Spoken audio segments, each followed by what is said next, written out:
Bonjour et bienvenue dans l'Instant T, votre quotidienne qui décrypte l'actu du Finistère. Alors, un Français sur 3 estime lire de moins en moins. Heureusement, une Brestoise a développé un outil qui pourrait bien inverser la tendance. Grâce à un sextoy relié à une tablette numérique, la lecture redeviendra sûrement un véritable plaisir. La créatrice du concept Bisensory, c'est Christelle Lecoq. Bonjour Christelle. Bonjour. Alors, vous êtes amatrice de lecture érotique. Comment est née l'idée de relier vos lectures à un sextoy ? L'année dernière, on m'avait demandé d'animer un Open Coffee sexe et numérique pour montrer que c'était un domaine sur lequel il y avait toujours beaucoup d'innovation. Et puis je me suis rendu compte qu'il y avait des tendances fortes, le succès de la littérature érotique, la banalisation des sextoys et puis ce boom annoncé des objets connectés et qu'il n'y avait pas d'offre qui mêlait tout ça. Donc je me suis dit que comme la littérature érotique donne par définition beaucoup de sensations, on pouvait peut-être aller un peu plus loin dans le jeu en y associant un sextoy. Voilà, vous avez saisi le bon créneau, vous nous expliquez le principe tout à l'heure. En plateau également Christophe Boucher. Bonjour Christophe. Bonjour Pauline. Et aujourd'hui vous faites un point justement sur le financement des startups. Oui, les startups innovantes comme celle de Christelle, c'est toujours difficile à financer, un véritable parcours du combattant. On l'abordera sûrement tout à l'heure. Les banques classiques sont encore un peu frileuses, mais il y a des pistes qui arrivent. On en parlera, donc ce sera dans l'instant écho. Et à vos côtés, Julie Sicot. Bonjour Julie. Bonjour Pauline. Et alors, la ligne ferroviaire Brest-Quimper va-t-elle disparaître, Julie ? Eh bien Pauline, c'est en tout cas l'inquiétude soulevée par le syndicat CGT Cheminots. On en parle dans un instant, mais tout de suite on démarre avec ce mouvement de colère des retraités. Ils demandent une revalorisation de leur pension ainsi qu'une meilleure prise en charge par la sécurité sociale en cas de perte d'autonomie. Ce mardi matin, ils étaient 200 à Quimper et une centaine à Morlaix ou encore à Brest où ils ont transmis leurs revendications au sous-préfet. Margot Durand a rencontré des retraités brestois. Le retraité est aujourd'hui quelqu'un qu'on va essayer de ponctionner. Vous avez ici dans la foule des veuves qui ont des tout petits revenus, des pensions qui sont souvent moins de 1 000 €. Comment peut-on vivre aujourd'hui dignement avec moins de 1 000 €? Il s'agit de sauvegarder à minima le pouvoir d'achat des retraites. Il faut retourner à ça, c'est-à-dire la revalorisation des retraites au 1er janvier de chaque année. Voilà, alors Julie, aujourd'hui, vous êtes intéressée à la difficile liaison ferroviaire entre Brest et Quimper. Oui, cette ligne est le tronçon le plus fréquenté dans le département. Son avenir est remis en cause par le syndicat CGT Cheminots. Ils craignent notamment qu'à terme, le TER soit remplacé par des cars. On regarde votre reportage. Chaque semaine, 6 trains circulent entre Brest et Quimper, mais la CGT Cheminots s'inquiète. Selon ses estimations, la suppression pure et simple de cette ligne dans un futur plus ou moins proche serait envisageable.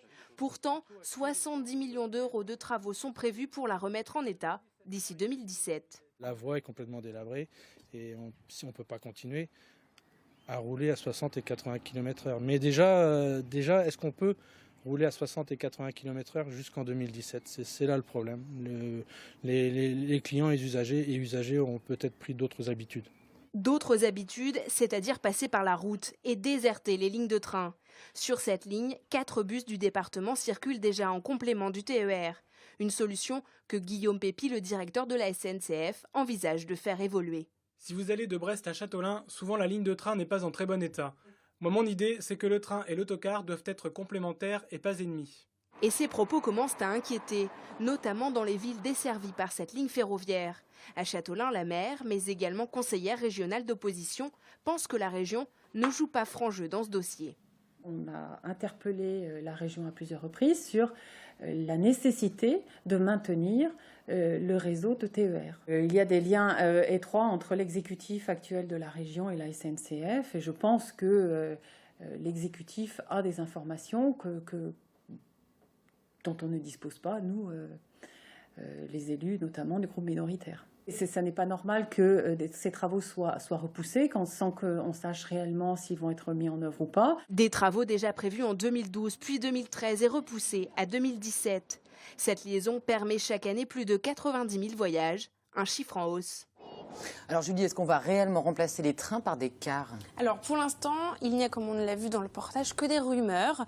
La SNCF n'a pas du tout confirmé cela. Ce qui est sûr, c'est que des cars sont déjà là en complément du TER, des bus gérés par le Conseil général. C'est le réseau Penarbed et qui ne font pas concurrence au train puisque le prix est équivalent entre Brest et Quimper. Il a été fixé entre 10 et 12 euros, c'est-à-dire qu'un ticket de bus et un ticket de train, c'est le même prix, alors que sur tout le réseau Penarbed, le réseau n'est qu'à 2 euros sur le reste du département. Ce qui arrive aussi parfois, c'est que lorsqu'il y a des travaux, ce sont des autocars qui sont mis en place par la SNCF pour remplacer le train, mais là ce ne sont que des usages ponctuels de l'autocar et pas définitifs. Alors pourquoi cette ligne Brest-Quimper finalement pose autant de problèmes? Eh bien parce que comme le soulignent les syndicalistes, la voie est en très mauvais état. Il y a de très importants travaux à réaliser sur certains secteurs, près d'Anvec notamment. Il faut refaire tout le tablier, ce qui nécessite de retirer le ballast, c'est-à-dire tous les gros cailloux. Ces travaux sont régulièrement repoussés comme on l'a vu et on a retrouvé par exemple dans nos archives à TBO un communiqué de presse de la région et du Conseil général stipulant que des travaux de rénovation de la ligne allaient être mis en place pour fin 2013 avec une réduction du temps de trajet pour passer d'1h15 à moins d'1 heure et d'un doublement des rotations de 6 à aujourd'hui à 12. Et bien en 2015, toujours rien. C'est un coup dans l'eau. Les travaux sont donc prévus pour 2017. Cette fois-ci, la facture s'est même gonflée de 60 millions à l'époque. Elle est aujourd'hui à plus de 70 millions. Les objectifs ont été revus à la baisse. Même temps de trajet, pas de doublement du trafic. Donc on reste à 1h15, 6 rotations. Mais la région, elle se veut confiante sur l'avenir ferroviaire de cette ligne et elle repousse les menaces de la SNCF. On a justement rencontré Gérard Lahellec à ce propos et on l'écoute. Donc, il est très clair aujourd'hui que nous inscrivons de l'argent au contrat de plan pour que cette ligne soit rénovée. Il faut que les choses soient tout à fait claires. Et c'est pas à ce stade, je ne crois pas que c'est la SNCF qui décide à la place des élus de ce qu'il y a lieu de faire. Pépi a dit, dans une interview, il a dit il n'est peut-être pas nécessaire de développer du train partout quand le service peut être fait par des autocars.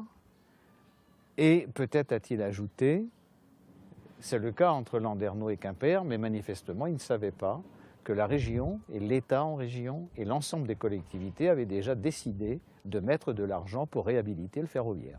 En vérité, la SNCF ne décide pas de grand-chose. Parce que quand on ne finance un projet qu'entre 0 et 17%, on ne décide pas de grand-chose. Elle arrive tout de même à décider de l'augmentation des tarifs, y compris pour le TER, ce qui pose un autre problème. Que la SNCF s'occupe de ses affaires, laissons les collectivités et les pouvoirs publics s'occuper des leurs, et la France sera mieux gouvernée. Alors comme vous le voyez, Pauline, cette histoire, c'est aussi une histoire politique. L'opposition à la région repose la faute sur la majorité régionale, qui elle aussi demande à la SNCF de prendre ses responsabilités. En tout cas, nous n'avons obtenu aucune réponse de la part de la SNCF sur ce sujet. Merci beaucoup, Julie. Découvrir les métiers de l'agriculture, c'était le programme des collégiens et lycéens du pays de Landivisiau ce mardi. Certains d'entre eux ont visité une exploitation piscicole de Plouzévédé. L'occasion pour eux de découvrir de nouvelles pistes professionnelles. On regarde le reportage de Camille Pochet. Des élèves de 4e et de 3e du collège François Manac découvraient une ferme piscicole ce mardi dans la matinée. Jérôme, gestionnaire des 12 bassins de ce site de Plouzévédé, se charge de décrire et d'expliquer les gestes qu'il effectue au quotidien. Pour expliquer le métier, on essaye d'être assez simple. On ne rentre pas trop dans le technique et puis voilà. Et puis après, on essaye que ça soit eux qui posent des questions. Ça change aussi du métier. Voilà, il y a un dialogue, un échange et puis c'est bien aussi pour eux. Les collégiens suivent l'évolution de la truite arc-en-ciel depuis les bassins jusqu'à l'assiette. Et l'idée est de susciter des vocations parmi les adolescents. Je trouve ça bien de voir un peu d'où vient ce qu'on mange, comment ça se développe, dans quelles conditions, etc. On ne connaît pas trop la pisciculture parce que c'est pas du côté de là où on habite, nous. Du coup, c'est bien aussi de pouvoir voir cet univers-là. Tu te verrais bien être agriculteur ? Bon, pas forcément agriculteur peut-être, mais en tout cas travailler avec les animaux, oui. La communauté de communes de Landivisiau, à l'origine de l'initiative, mobilise ce mardi 26 exploitations qui accueillent 17 classes différentes. Pour le gérant, la pisciculture est justement un métier d'avenir et il espère faire connaître la filière, pour l'instant assez peu développée en Bretagne. On aimerait bien développer l'aquaculture en Bretagne et en France. Donc on a besoin de jeunes pour assumer l'avenir. Et dans tous les métiers, il faut de la main-d'œuvre, mais nous, il nous faut plus particulièrement de la main-d'œuvre qualifiée pour faire ce travail-là. Hein. C'est pas la manipulation, la manutention, quoi. Si certains élèves souhaitent embrasser une carrière piscicole, le conseil des pros, c'est de passer par un BTS spécialisé en aquaculture. Un tour de Bretagne à vélo, c'est le défi de 4 lycéens morbihanais pour soutenir une association caritative. La première étape entre Plouarnel et Rennes s'est déroulée ce dimanche. Céline Lestrade de TB Sud les a rencontrés. Dernier réglage technique avant le grand départ. Ces vélos, ils les ont empruntés à des amis.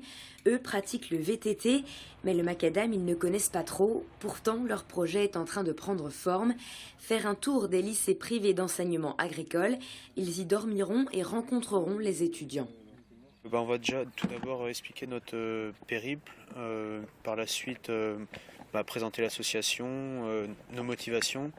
Et surtout de faire passer le message que même quand on est jeune, on peut militer pour une association qui a une belle cause solidaire comme ça, pour aider les enfants par exemple, dans le cadre de notre association. Pommerit, Le Niveau, Kerana, 600 km à parcourir pour rallier 7 lycées. Ils ont aussi fait réaliser des gobelets. Les étudiants touchés par leur message pourront les acheter. On a fait 500 et le but c'est d'essayer de les vendre. Les vendre pour se faire une marche qu'on reversera à l'association Sourire à la vie. L'association de Plouarnel œuvre pour offrir le temps d'1 ou 2 semaines une bouffée d'air aux familles d'enfants malades. Des vacances dans le gîte qu'ils sont en train de terminer. L'association est fière que 4 étudiants se mobilisent pour elle.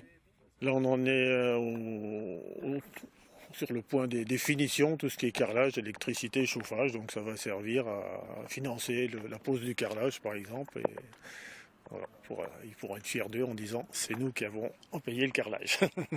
Les jeunes rouleront en alternance par 2 et épaulés par Philippe Geffroy, un agriculteur de Plouarnel beaucoup plus expérimenté sur un vélo. Les 4 jeunes espèrent beaucoup de cette expérience. C'est une aventure qui sera riche humainement. Faire des rencontres et surtout sensibiliser des jeunes de notre âge à la cause qu'on soutient. Bon, c'est aussi pour peut-être se forger un peu plus ce caractère, donc s'enrichir. Ce projet sera même noté pour leur BTS production animale. Les jeunes devraient arriver jeudi au lycée La Touche pour la fin de leur périple. Et ces lycéens motivés passeront dans le Finistère au lycée agricole Le Nivot à Lopérec et au lycée Kérustum de Quimper. Le livre érotique 50 nuances de gré s'est vendu à 50 millions d'exemplaires dans le monde. Imaginez maintenant si ce genre de livre érotique était relié à un sextoy. Eh bien, Christelle Lecoq l'a fait. Et en plus qu'imaginer, elle a conçu un sextoy relié en Bluetooth à une tablette ou à un smartphone. Un sextoy qui vibre en fonction des passages les plus chauds de vos lectures. Le projet est encore en développement et devrait être commercialisé dans quelques mois. Christelle, comment ça marche exactement? Comment on fait? Il y a une application à télécharger et un sextoy que vous avez ramené un prototype, je crois. Voilà, qui a été imprimé en 3D. Donc l'idée, c'est que voilà, c'est un sextoy de type œuf vibrant. Et de l'autre côté, vous avez une application à charger sur votre smartphone ou votre tablette. Vous allez chercher et charger des livres. Voilà, et puis, c'est des livres qui auront été transformés pour avoir un certain nombre de balises à l'intérieur, qui fait qu'on va détecter à certains moments où vous êtes de votre lecture et on va y associer déclencher automatiquement des vibrations. Donc concrètement, ça veut dire que je vais être dans mon livre et qu'à un moment donné, les caractères vont être un peu floutés ou les lettres vont être dans le désordre. Et là, vous aurez une petite consigne. Il va vous dire il faut secouer votre téléphone, genre un peu ardoise magique mais à l'envers. Ou alors il y aura une petite consigne, caressez-moi pour passer son doigt sur une forme, ce qui va permettre de savoir où on est la lectrice dans l'histoire et de lui envoyer les vibrations qui ont été choisies par l'auteur voilà, en fonction de l'intensité du passage. Ouais. Alors quel type de lectures sont concernées? Parce que c'est quoi? Ça peut être de la BD par exemple ou c'est des nouvelles érotiques? Ça concerne... Alors, ça pourrait être de la BD. C'est vrai que pour l'instant on va se concentrer en fait sur des nouvelles érotiques, donc des textes qui sont courts. C'est plutôt des temps de lecture de 15 à 20 minutes parce que c'était calé un peu sur les nouveaux usages de lecture aussi. Dans le domaine de l'érotisme, les filles lisent beaucoup, mais en fait des textes courts, elles préfèrent avoir un épisode par jour que de charger un livre qui est l'équivalent de 300 pages par exemple. Donc l'idée c'est de leur procurer un peu des séries, des sagas, voilà. Et puis après à terme on va imaginer aussi bien d'autres contenus comme des scénarios interactifs. L'idée c'est de travailler avec des auteurs en fait sur des contenus inédits qui seront construits vraiment gens pour exploiter au mieux la plateforme qu'on leur propose et donc d'aller inclure des contenus audio par exemple avec genre on vous laisse un petit message sur votre téléphone et ben là c'est le fait d'écouter ce message en vrai qui déclenchera aussi des vibrations. Voilà. Une possibilité. Alors, oui. Ça s'adresse à qui? Plutôt aux personnes célibataires ou c'est possible aussi pour les couples d'utiliser Bisensory? Non, alors ce qui est intéressant, c'est que vous pouvez utiliser pour des jeux en solo dans votre lecture, dans l'intimité de vos lectures. Et puis le sextoy, en fait, vous pouvez aussi inviter un partenaire en fait dans votre application qui peut vous envoyer des messages vibrants ou prendre la main sur la télécommande pour vous faire vibrer à distance, à courte ou longue distance. Donc c'est une grande tendance des sextoys. C'est ce qui permet aussi de les démocratiser, parce que du coup ils sont admis dans une situation connue de couple, de jeu à deux. Donc il y a beaucoup de gens maintenant qui habitent à Brest et l'autre est à Paris ou ailleurs. Et donc voilà, c'est d'autres formes de complicité qui sont possibles avec les outils qu'on a de smartphone et de l'Internet des objets. Alors vous l'évoquiez un peu, le sextoy n'est plus tabou. C'est ça aussi qui rend possible ce genre de projet? Parce qu'il y a 20 ans, ça aurait été plus difficile de le monter. Oui, parce que c'était vraiment des objets dont on ne parlait pas, qu'on allait un petit peu acheter en douce, dans des magasins qui n'étaient pas vraiment bien éclairés. Non, maintenant, c'est vrai que des sextoys, vous en trouvez dans les supermarchés à côté des préservatifs, par exemple. Donc, c'est quelque chose qui est vraiment accessible partout. Voilà. Alors, c'est des récits existants ou pour l'instant, ou c'est des écrivains qui écrivent spécialement pour vous? Alors on voulait pouvoir ouvrir le service avec déjà un certain nombre de contenus. Donc c'est pour ça qu'on a voulu avoir des partenariats avec des éditeurs. Donc on est très content par exemple d'être un partenaire de la Musardine qui est un éditeur de référence dans le domaine. On a aussi J'ai lu et Livrieur. Donc vous nous donnez accès à leur catalogue. Donc on va augmenter leurs nouvelles des contenus existants de Vibration. Et on travaille avec des auteurs, des jeunes auteurs notamment, à la construction de textes inédits. Notamment par exemple aussi une collection dont vous êtes la coquine avec des scénarios interactifs où l'histoire change en fonction des choix que vous faites. Voilà. Donc les écrivains adhèrent au projet, les maisons d'édition spécialisées pour l'instant. Est-ce que des maisons d'édition...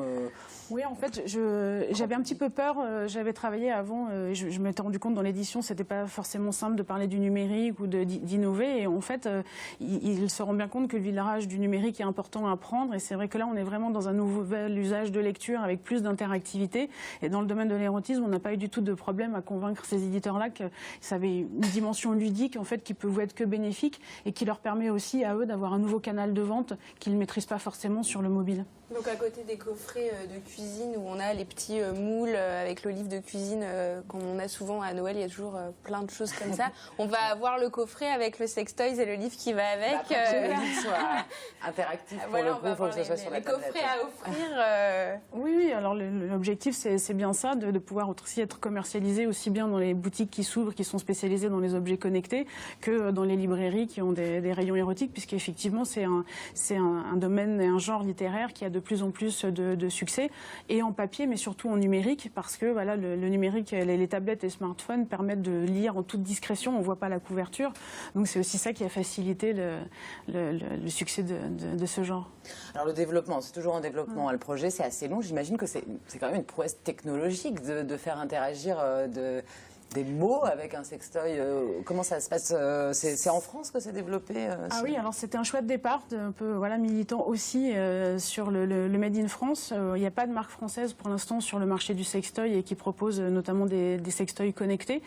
Quand on sait que c'est un marché qui est estimé à 2020 à 50 milliards de dollars, soit l'équivalent du marché du smartphone, c'est quand même intéressant de se dire qu'une marque française peut essayer de se positionner. On a toutes les compétences ici pour le faire. Ce qui est compliqué dans notre projet, c'est qu'à la fois il y a une partie industrielle avec la conception d'un objet qui doit effectivement communiquer avec une application et avec des mots, c'est pas si simple que ça, mais il y a aussi le développement de la plateforme, du site et des applications. Donc c'est vraiment un projet industriel ambitieux. Ouais. Et alors plein d'options déjà envisagées, des sous-vêtements connectés, intégrer du son, des photos, vous l'évoquiez. Oui. Vous n'êtes jamais à court d'idées, vous, Christelle, en fait. Non. Il y a une intensité de vibration selon le passage, j'imagine que c'est pas toujours la même chose. Non, pour l'instant il y a 10 modes de vibration qui en fonction, peut-être au début de l'histoire ce sera la numéro 2 et à la fin de la numéro 10, ou inversement si ça commence de manière très très érotique. Ce qu'il faut bien dire aussi, c'est qu'à tout moment, bien sûr, les lectrices pourront arrêter ou prendre la main sur la télécommande, arrêter les vibrations, les choisir. Enfin voilà, l'idée c'est de ne pas être trop. On leur propose un jeu, mais pas d'être complètement intrusif. Chacun reste libre, vraiment de la manière dont. De toute façon, Julie pourra découvrir ça dès novembre 2015. C'est ça qui est. Pour Noël, on sait qu'elle aura au pied du sapin. Et d'ailleurs, on va parler de financement. Alors, on retrouve toutes les tous les renseignements à www.bisensory.com et on continue de parler start-up avec l'Instant Éco. Christophe, quand on lance sa start-up, le financement est souvent un problème. Oui, alors, je le disais tout à l'heure, c'est un parcours du combattant, puisqu'on ne finance pas un salon de coiffure comme on finance une start-up. Vous ouvrez une boulangerie ou un salon de coiffure, vous pouvez vous appuyer sur le nombre d'habitants qu'il y a dans la ville, les concurrents qui sont à proximité de votre enseigne, et là, calculer assez facilement la viabilité d'un projet. Pour une start-up, c'est beaucoup plus difficile, parce que la difficulté justement réside dans le financement. Il faut investir beaucoup d'argent. Je crois que déjà, ne serait-ce que pour le prototype, Christelle, on est sur des bases de 50 000 euros, c'est ça? Oui, pas pour la production. Les moules, l'outillage va nous coûter 50 000 euros, et juste pour fabriquer le... Ça monte très vite. Ça monte très vite. Et puis, il faut des ingénieurs, il faut du monde derrière aussi pour créer tout cela. Donc, dès l'instant qu'on lance son entreprise, sa start-up, on va avoir besoin de beaucoup de fonds avant de dégager des revenus qui sont hypothétiques, puisque forcément, le besoin, du moins n'étant pas là, pour l'instant, on ne sait pas ce qu'il en est. Donc aujourd'hui, le mode de financement des startups est récent. Les modèles économiques ne sont pas similaires à d'autres projets, d'un projet à l'autre. Il existe beaucoup de facteurs risques aussi pour les banques qui hésitent encore à se lancer dans des aventures parfois hasardeuses. Alors quelles sont les différentes étapes justement du mode de financement d'une start-up, Christophe? Alors dans un premier temps, le porteur de projet va solliciter des financements uniquement pour monter son projet et son dossier. En Bretagne, il existe notamment la plateforme Emergis, un incubateur d'entreprise qui va aider le porteur de projet par un appui logistique. Il fédère 7 technopoles de Bretagne qui offrent leurs services, c'est-à-dire des aides dans le choix des statuts juridiques de l'entreprise, de la future entreprise, la stratégie de marketing, l'intermédiation financière, la recherche de partenaires et aussi la communication. Christelle, est-ce que vous êtes passée par ce biais-là? Oui, on bénéficie des aides Emergis et on est suivi par le Technopole Brest-Thiroise. Alors, il existe aussi notamment la bourse French Tech avec le soutien de la Banque publique d'investissement, la BPI. La bourse peut atteindre tout de même 30 000 euros et cette bourse French Tech accompagne les porteurs dans la maturation. C'est vraiment la montée en puissance du projet de création d'entreprise innovante. Et à ce stade-là, le budget est bouclé pour l'entreprise? Non, pas du tout. On n'a quasiment pas commencé. Une fois le dossier sécurisé, il va falloir rentrer, je dirais, dans le dur du projet, son financement. Plusieurs pistes s'offrent à vous. Le cas le plus simple, vous avez de l'argent, et financez en fonds propres votre projet. Alors là, pas de souci, sauf que vous êtes le seul à prendre les risques. Vous pouvez solliciter aussi des prêts d'honneur dans le cadre de leur accompagnement des candidats à la création d'entreprises, et plusieurs réseaux de soutien aux PME proposent un prêt d'honneur gratuit, sans intérêt et sans garantie personnelle, qui peut aider aussi le projet à renforcer les fonds propres. Il y a aussi la possibilité de se tourner vers les investisseurs privés, des business angels. C'est des entreprises qui débloquent des fonds pour le développement des porteurs de projets. Mais attention, ici, les entreprises ne font pas non plus forcément dans le social et attendent des retours sur investissement. Et de façon plus simple, il y a aussi les réseaux sociaux. Je crois que vous êtes passé aussi par là, Christelle. Mais aussi le réseau plus proche, la famille et les amis, qui sont généralement de bons contributeurs. Et on l'évoquait du coup tout à l'heure avec Christelle, le crowdfunding, le financement participatif, qui lui est en vogue, qui se généralise. Auparavant, les montants étaient assez faibles. Aujourd'hui, les sommes atteignent 10, 15, voire 30 000 euros et tous les projets sont finançables. Ça ne veut pas dire qu'ils soient tous financés. Alors on ne peut pas passer par des banques classiques quand on monte une start-up, Christophe? Alors si, mais d'abord on fait tout ce qu'on a dit auparavant. C'est-à-dire qu'elles viennent, exactement, elles viennent en complément des financements évoqués auparavant. Pour les start-up comme pour les autres, un projet de financement plus classique, les banques préfèrent multiplier et diversifier les sources de revenus. Plus il y aura de partenaires ou d'investisseurs dans le projet et plus les banques seront sereines à l'idée de vous suivre dans la création d'entreprise, d'autant que ça coûte relativement cher.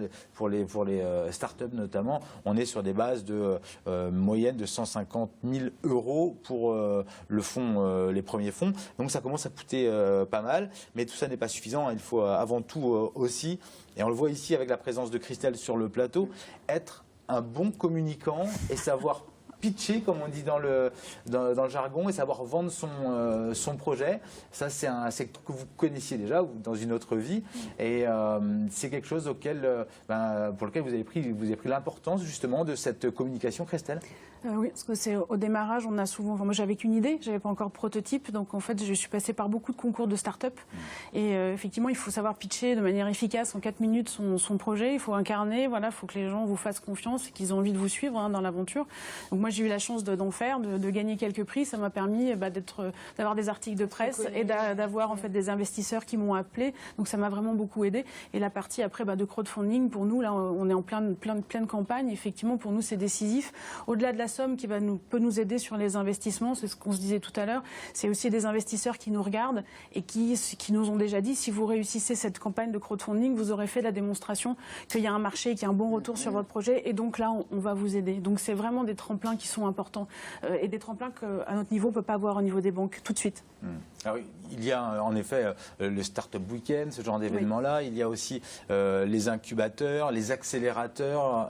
Ça va être par exemple la West Web Valley qui va aider et qui va suivre des projets vraiment en les soutenant fortement. Et aujourd'hui, juste un chiffre, les porteurs de projets sont de plus en plus nombreux, notamment à Brest. En 2014, la Technopole Brest-Iroise a reçu l'an dernier 70 projets, 45 ont été accompagnés, 16 entreprises ont vu le jour. Et en 3 ans, 33 entreprises ont été créées uniquement sur le secteur de Brest et dans une conjoncture économique qui n'est pas forcément super favorable.